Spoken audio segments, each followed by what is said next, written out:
Bismillahirrahmanirrahim. Para muhibbin rahimakumullah, al-khamisa asar min asma'illah al-husna al-ghaffar.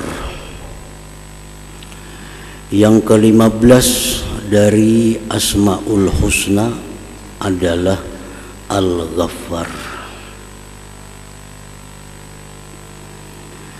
Qala Allah Ta'ala, Allah berfirman, a'udzu billahi minasyaitonir rajim, Rabbus samawati wal ard wa ma bainahuma al-azizul ghaffar.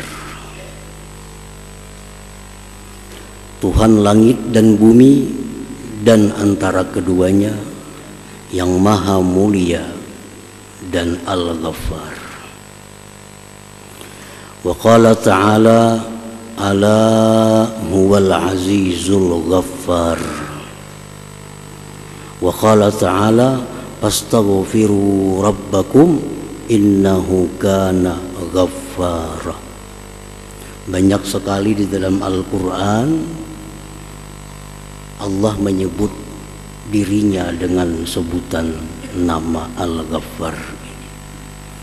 Jadi wajib kita percaya bahwa Al-Ghaffar ini salah satu di antara sekian nama-nama Allah Subhanahu wa ta'ala.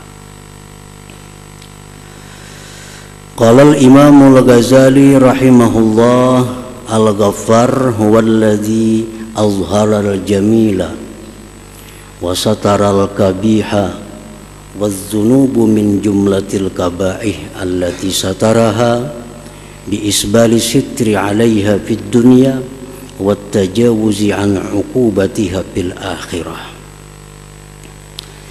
Imam Al-Ghazali berkata, Al-Ghaffar itu adalah yang menampakkan keindahan dan menyembunyikan kejelikan. Dan bermula dosa-dosa itu bagian dari kejelikan.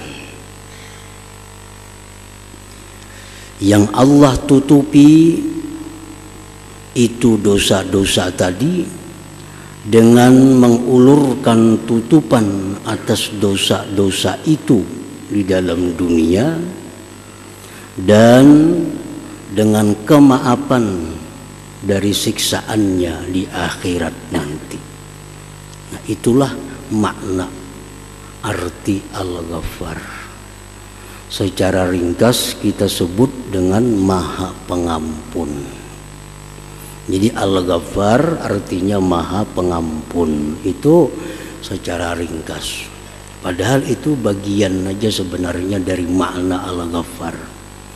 Setiap yang menutupi yang jelek dengan menampakkan keindahan itu adalah Al-Ghaffar. Para muhibbin rahimakumullah, ada 3 hal yang ditutupi Allah dalam diri kita, yang mana itu adalah merupakan tajalli dari nama Allah Al-Ghaffar. Yang pertama, ditutupi oleh Allah sesuatu yang tidak baik dilihat di tubuh kita ini, seperti usus misalnya, ginjal, jantung. Nah itu kalau kelihatan kada bagus kelihatan. Kayak apa aja orang tuh rupa bungasnya, amun usus beuluran siapa kapingin. Ditutupi oleh Allah dengan kulit yang bagus. Nah ini bagian dari Al-Ghaffar, menutupi sesuatu yang kada nyaman dipandang dengan sesuatu yang indah. Yang kedua, geritik-geritik hati kita yang jahat itu tidak ada tanda atau alamat di wajah kita. Kita misal hendak menipu orang, adalah bertanda di wajah kita, kita bakal menipu orang. Padahal menipu itu merupakan sifat yang jelek, yang kada bagus di dalam hati kita. Ditutupi oleh Allah. Yang ketiga, dosa-dosa yang ada di dalam diri kita ini pun ditutupi oleh Allah. Sehingga kada ketahuan mana orang yang banyak dosa, mana yang kada banyak dosa. Kada terbuka. Ya kalau misal orang banyak dosa tuh bau awaknya kada ada kalau. Kada ada. Sama. Orang banyak dosa lawan nang kada sing dosaan sama. Nah, ini bagian dari nama Allah Al-Ghaffar. Nah, para muhibbin rahimakumullah. Nah, dosa-dosa itu bagian dari kejelikan. Allah tutupi dalam dunia ini. Allah tutupi dengan sesuatu yang indah, dan di akhirat nanti ditutupi lagi oleh Allah dengan ampunannya. Ditutupi lagi dengan ampunan. Nah, oleh karena itu Al-Ghaffar ini seringkali disingkat maknanya dengan Maha Pengampun. Padahal itu hanya bagian dari makna Al-Ghaffar yang sebenarnya. Ada beberapa cara Allah Subhanahu wa ta'ala yang namanya Al-Ghaffar memberikan ampunan kepada kita. Pertama, Allah berikan kita ampunan secara cuma-cuma. Tanpa kita minta ampun kepada Allah, kita diampuni.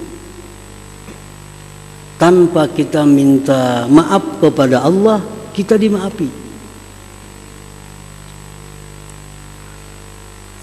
Itu pertama, Allah akan memberikan ampunan secara cuma-cuma itu terjadi pada malam nisfu Sya'ban contohnya. Nah, malam nisfu Sya'ban.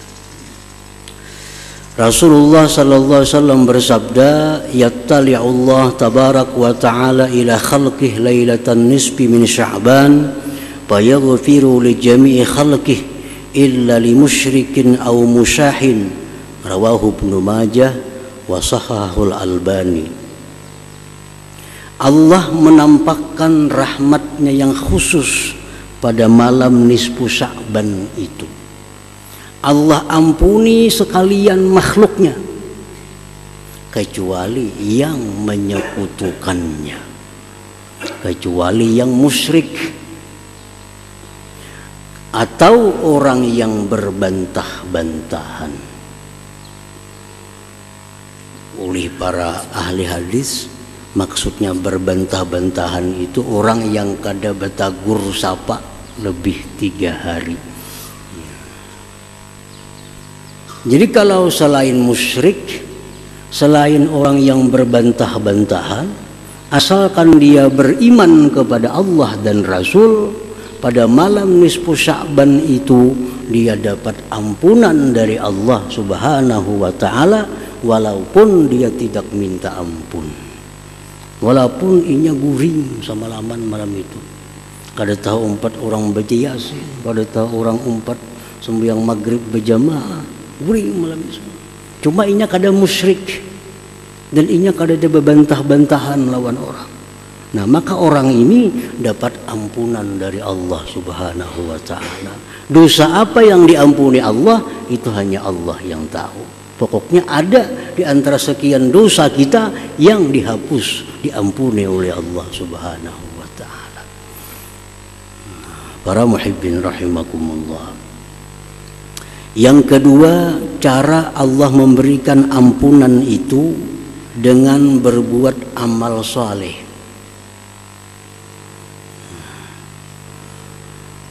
Allah Ta'ala berfirman, wa aqimis salah tarafain nahar wa zulafam minal lail innal hasanat yudhibnas sayyiat. dirikan sembahyang 5 waktu. Sesungguhnya kebaikan-kebaikan itu menghilangkan kejahatan. Dengan berbuat baik secara otomatis ada dosa yang diampuni Allah. Walaupun kita kadang minta ampun kepada Allah dosa itu. Satu contoh, di zaman Rasulullah SAW ada seorang laki-laki pedagang kurma. Laki-laki ini bertuku kurma. Nah, waktu itu datang seorang perempuan hendak nukar kurma. Pilih kurma binian nih. Jarna ampun toko nang baik di dalam kurmanya. Hendak nang baik di dalam, masuk ke dalam si bini-bini tadi. Nah, begitu masuk ke dalam si bini-bini tadi, dipeluknya oleh si laki-laki tadi, diciuminya bini-bini itu. Berbuat segala macam kecuali hanya satu selain daripada zina. Keluar perempuan tadi. Laki-laki ini sadar, kalau Rasulullah tahu perbuatanku ini kayak apa aku, kalau turun kena wahyu kayak apa. Datang laki-laki ini kepada Rasulullah SAW. Ya Rasulullah, ulun telah melakukan hal-hal yang kada bagus ini. Dan ulun siap menerima hukuman apapun yang diberikan, asal diridai oleh Allah dan Rasulnya. Rasulullah pun marah pada waktu itu. Engkau telah berkhianat kepada seorang perempuan yang istrinya sedang berjuang fisabilillah. Ini laki-laki si perempuan sedang jihad. Nah, Nabi kita marah. Ikam nih jar Nabi, lakinya berperang. Ikam kaitulah bininya. Makin sedih laki-laki tadi. Rasulullah pun tertunduk Rasulullah. Lalu turun ayat Al-Quran, wa aqimis shalah tarafain nahar wa zulafam minal lail innal hasanat yudhibnas sayyiat. Artinya jar Nabi, ikam sembahyang tadi 5 waktu sembahyang. Nah, itulah menghapus dosa-dosa engkau tadi. Nah, jadi dosa seperti itu bisa dihapus dengan sembahyang 5 waktu tanpa perlu taubat kepada Allah Subhanahu wa ta'ala.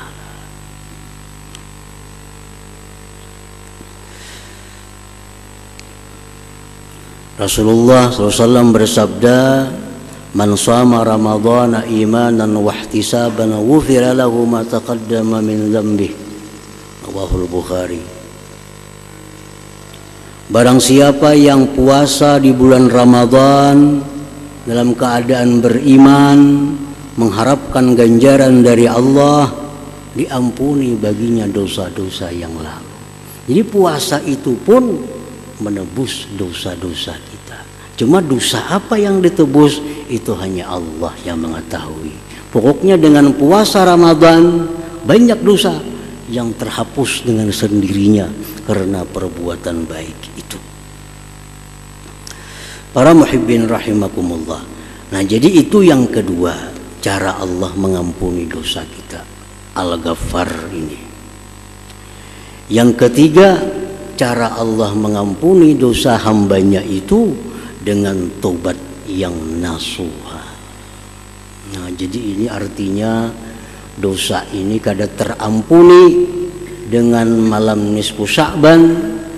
Dosa ini kada terampuni dengan malam Qadar. Dosa ini kada terampuni dengan perbuatan-perbuatan kebaikan. Dosa ini hanya bisa diampuni oleh Allah dengan tobat kepada Allah. Nah, tentu ini dosa-dosa yang dianggap kabair, dosa-dosa yang besar. Apa dosa besar itu contohnya? Seperti berbuat kezaliman kepada sesama. Nah, ini dosa besar. Misalnya kita menggibah orang, menggunjing orang, itu termasuk dosa besar. Ini kada akan hapus dengan sembahyang 5 waktu, kada akan hapus dengan dibawa puasa, kada akan hapus dibawa bersedekah, kada akan hapus dibawa amaliyah Lailatul Qadar, nisfu Sya'ban. Ini hanya terhapus dengan taubat nasuha, dengan taubat yang benar-benar taubat kepada Allah Subhanahu wa taala. Nah, ini kabair, dosa besar. Kalau dosa-dosa besar itu mesti tobat kepada Allah Subhanahu wa taala. Nah, para muhibbin rahimakumullah.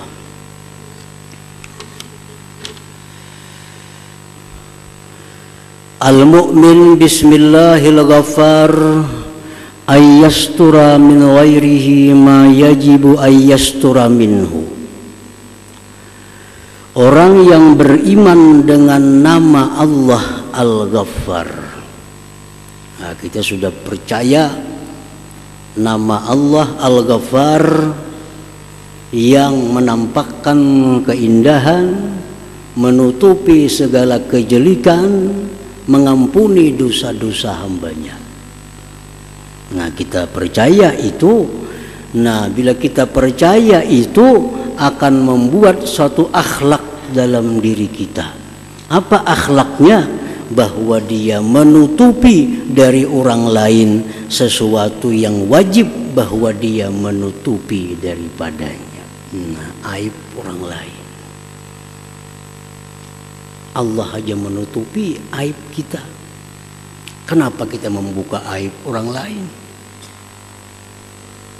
Allah adalah menggunjing orang. Kenapa kita menggunjing orang? Nah, kalau kita masih mau menggunjing orang, membuka aib orang, jelas kita belum beriman sepenuhnya dengan nama Allah Al-Ghaffar ini. Hanya tahu aja Al-Ghaffar nama Allah artinya Maha Pengampun, tapi belum beriman sepenuhnya. Buktinya apa? Buktinya belum membuahkan hasil. Nah, kita sembahyang itu hasil daripada iman kita. Kita puasa itu hasil dari iman kita. Kita berzakat itu hasil dari iman kita. Nah, kita menutupi aib-aib orang itu pun buah dari iman kita.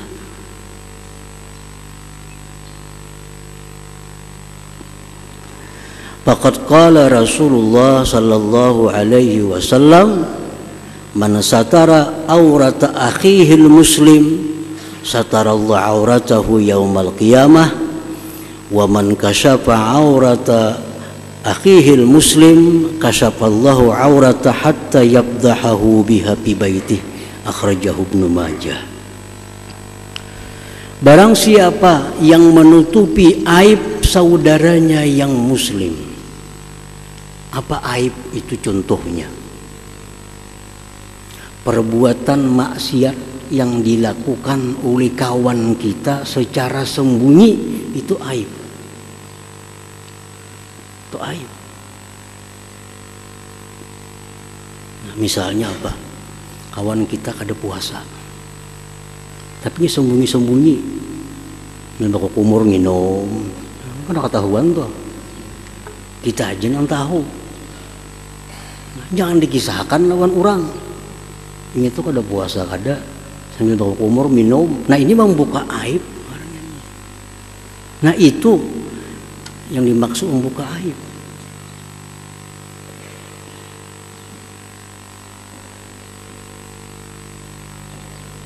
Jadi maksiat-maksiat yang tersembunyi dari diri seseorang itu dikatakan aib. Jangan dikisahkan. Jangan dikisahkan. Ada saatnya kita boleh membuka aib itu pada waktu-waktu tertentu. Misalnya apa? Memberikan satu pendapat kepada orang yang minta pendapat kepada kita. Nah, itu boleh kita membuka aib. Kita tahu orang itu penipu, Padahal orang lain kada tahu, kita aja yang tahu ini tuh penipu sebujurnya. Nah, ada kawan kita minta pendapat, ulun hendak berdagang bersamaan lawan inyan itu kayak apa pendapat pian. Kita tahu ini tuh penipu. Nah di situ kita boleh membuka aib, tapi hanya untuk satu orang ini. Jangan berkongsi lawan inya. Inya tuh sepengetahuanku penipu. Boleh, karena ada alasan di mana kita membuka aib itu.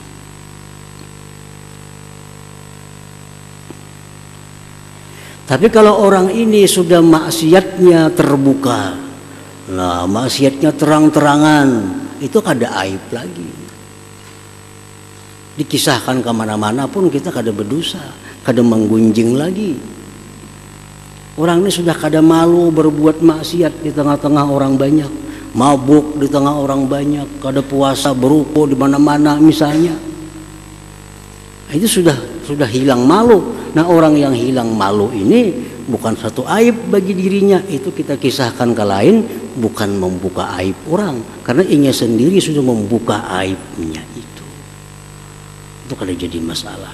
Yang jadi masalah ini orang yang berbuat maksiat dan dia sembunyikan maksiatnya, tapi kita tahu, nah jangan dibuka aibnya itu. Para muhibbin rahimakumullah, kita tahu umpamanya bini-bini ini berselingkuh lawan laki-laki lain, padahal ada lakinya. Jangan diberitahu. Kalau hanya kita yang tahu, kita yang tahu ini tuh berselingkuh lawan laki-laki lain, kada boleh kita mengisahkan ini kemana jua pun, kada boleh. Itu aib bagi dirinya. Kecuali maarak lakinya ke situ kamari, nah itu sudah kada aib lagi ngarannya. Kalau nya masih sembunyi-sembunyi, berarti itu suatu aib. Nah, jangan dikisahkan kemanapun, itu aib.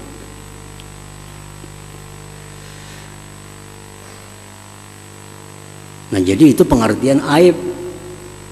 Bukan aib itu misal orang bebini dikisahkan tuh ada aib bebini itu.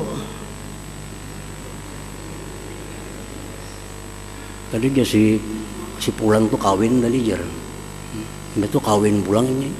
Itu kada aib. Buka aja kada papan itu. Kawin itu sunnah Nabi, kada aib. Bukan keaiban yang mesti dijaga.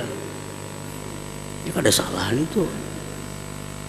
Misalkan pada bebini pulang si anu bebini pulang itu lain aib, pada papa ngisahkan itu tuh sunnah Nabi. Baik lagi dikisahkan ke sana kemarin itu.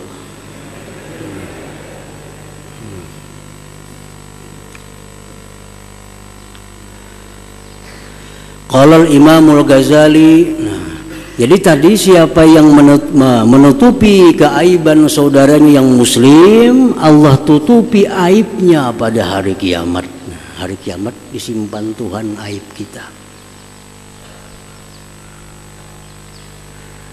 Bahkan menurut pensarah hadis ini, orang yang dalam dunia itu menjaga, memelihara, menutupi aib saudaranya, di akhirat nantinya dia akan dihisap oleh Allah di suatu tempat yang tidak dilihat dan didengar oleh orang lain. Di sidang, tapi di tempat yang kada diketahui oleh orang lain. Orang lain kada mendengar, kada melihat. Jadi apapun aib yang dibongkar oleh Allah, orang lain kada tahu. Karena dia dalam dunia suka memelihara, menutupi aib sesamanya itu. Wa man kasyafa aurata akhihil muslim kasyafallahu auratah. Siapa yang suka membuka aib sesama muslim, nah Allah buka nanti aibnya. Aib seorang pun tak buka surangannya kayaknya. Sehingga Allah permalukan dia dengan aibnya itu di rumahnya sendiri. Walaupun di rumah aja berkurung kadang tahunya orang, pada inya tuh kada puasa kadang tahunya. Bininya kada tahu padanya kada puasa. Tapi karena dia suka membuka aib orang lain, ketahuan kayaknya akhirnya. Walaupun dia diem di rumah. Nah, siapa yang membuka aib saudaranya muslim, Allah akan buka auratnya sehingga Allah permalukan dia di dalam rumahnya sendiri. Nah, para muhibbin rahimakumullah. Qala al-Imam al-Ghazali wal mughtab wal mutajassisu bimu'zalin an hadzal wasfi. Orang yang suka menggibah, ujar Imam Ghazali, orang yang suka menggibah, orang yang suka mencari-cari kesalahan orang lain, jauh daripada beriman dengan Al-Ghaffar ini. Aib-aib orang lain dicari, kesalahan orang ditutupi, lagi ini dicari-cari kesalahan orang. Nah, ini orang jauh sekali daripada beriman dengan nama Allah Al-Ghaffar ini. Wa innamal muttasifu bihi man la yubsi min khalqillahi ta'ala illa ahsana ma fihi. Orang yang beriman dengan Al-Ghaffar, orang yang tidak membuka dari makhluk Allah kecuali yang terbaik pada makhluk Allah itu. Wala yanfaqu makhluqun an kamalin wa naqsin wa an qubhin wa husnin, dan makhluk itu kada terlepas daripada baik dan jelek. Makhluk manapun, apapun makhluk itu, kada terlepas dari kebaikannya, ada kejahatannya. Nah, orang yang beriman dengan nama Allah Al-Ghaffar, dia selalu melihat yang baiknya, membuka yang baiknya, menutupi yang aibnya, menyebut yang baiknya, diam terhadap yang tidak baiknya. Itu Al-Ghaffar. Para muhibbin rahimakumullah, Nabi Isa alaihissalam suatu hari lewat dengan sahabatnya, jalan, bertamu lawan bangkai anjing.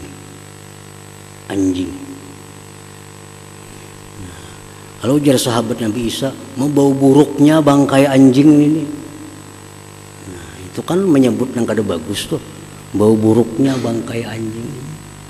Apa jawab Nabi Isa? Ujar Nabi Isa, alangkah putihnya gigi anjing ini. Alangkah putihnya gigi anjing ini.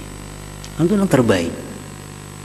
Setiap manusia pasti ada sisi baik, ada sisi buruk, walaupun sedikit. Ngarannya manusia selain daripada orang-orang tertentu, ada kebaikannya, ada kejahatannya. Nah, paman taghafala anil maqabih wa zakara al mahasin fa huwa dunasibin min hadzal wasfi. Orang yang tidak melihat, melalaikan, melingahkan kejelikannya dan hanya menyebut kebaikan-kebaikannya, itulah orang yang beriman dengan nama Allah Al-Ghaffar ini. Nah, para muhibbin rahimakumullah, jadi Al-Ghaffar, nama Allah yang ke-15 ini, keimanan kita kepadanya menuntut kita untuk menutupi aib sesama dan hanya menyebutkan yang terbaik dari seseorang. Nah, kemudian yang ke-16 insyaallah Al-Qahhar. Ila hadratin Nabi sallallahu alaihi wasallam. Al-Fatihah.